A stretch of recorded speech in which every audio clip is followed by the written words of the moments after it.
Les interventions de santé publique, et en premier lieu la vaccination, sont les moyens les plus sûrs pour protéger et améliorer la santé des populations.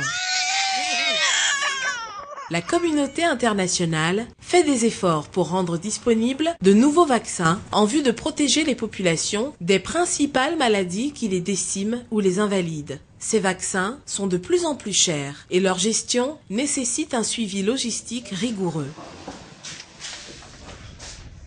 En vue de remettre la gestion du système logistique de la santé aux mains de professionnels qualifiés et compétents, les partenaires de la santé, notamment l'OMS, l'AMP, Bioforce, soutenus par la Bill and Melinda Gates Foundation, ont entamé depuis 2005 des réflexions sur le bien fondé d'instituer la professionnalisation de la logistique de santé. Grâce aux avancées scientifiques et techniques et aux mécanismes de financement qui sont efficaces, les pays de la région maintenant ont accès à de plus en plus de nouvelles stratégies et des nouveaux produits qui permettent de préserver et d'améliorer la santé de la population. Alors il y a des nouveaux médicaments, des nouveaux vaccins, des moustiquaires imprégnés.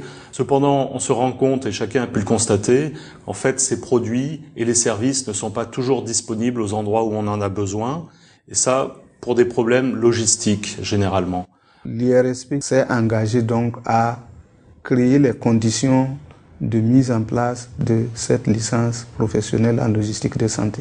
Et donc aujourd'hui, sur le plan pédagogique, l'IRSP assure ce qu'il faut pour la licence. Le projet Logivac apporte des ressources pour accompagner l'enseignement pour cette licence. Et nous avons fixé l'entrée à un niveau Bac plus 2.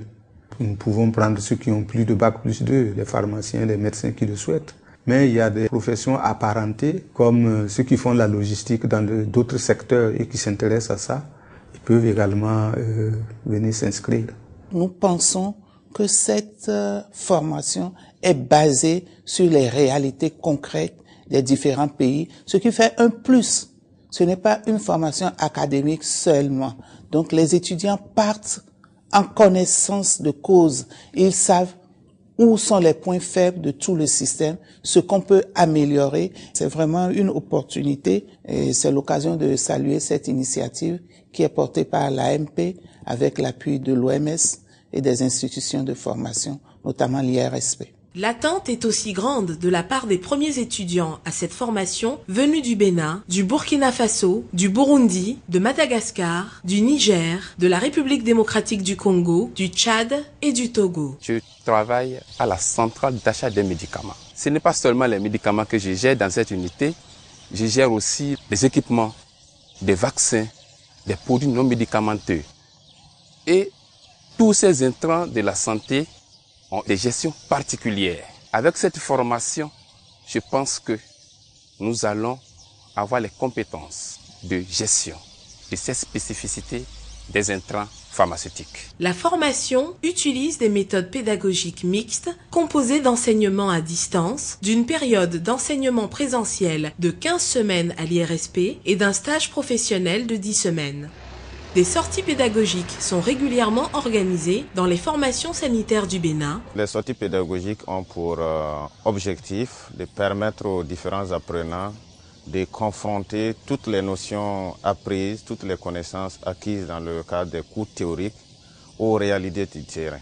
Concrètement, comment la logistique vaccinale est mise en œuvre sur le terrain? Quels sont les équipements pour sa mise en œuvre? Quelles sont les procédures qui sont appliquées et quels sont les personnels pour la mise en œuvre de cette logistique vaccinale? Il est important que les participants voient ça sur le terrain pour concrétiser les aspects théoriques qu'ils ont appris.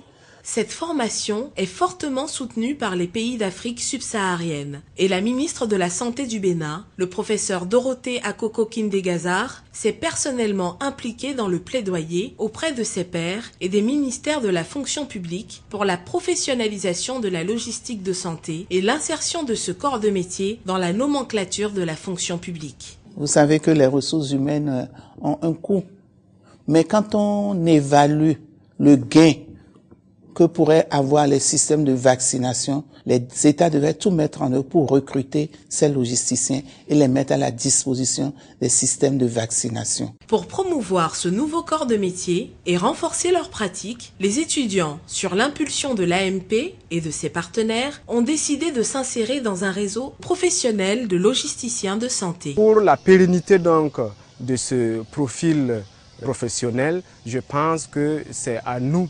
de savoir et de vouloir créer un réseau de logisticiens de santé pour vraiment asseoir quelque chose qui va nous servir présentement et servir également nos frères et nos cadets qui vont venir après. Les partenaires à divers niveaux ont pris l'engagement d'œuvrer pour la pérennisation de cette formation. Dans ce cadre, un centre de référence sera mis en place au niveau de l'IRSP qui assurera chaque année la formation de nouvelles promotions de logisticiens de santé que les ministères de la Santé et les organisations internationales attendent d'accueillir en leur sein. Le projet Logivac a permis de constituer ce centre de référence en logistique de santé.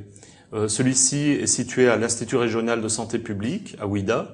Il a pour mission d'offrir des formations professionnelles diplômantes et qualifiantes, de mettre en réseau les professionnels logisticiens de santé des pays de la région, mais aussi de pouvoir mettre à disposition des pays qui le souhaitent une expertise technique certifiée. La professionnalisation de la logistique de santé est donc en cours et il importe que chacun à son niveau joue sa partition afin que les systèmes de santé des pays africains participent à la bonne santé et l'épanouissement de chaque enfant, de chaque femme et de toutes les populations où qu'elles se trouvent en Afrique pour une atteinte des objectifs du millénaire pour le développement.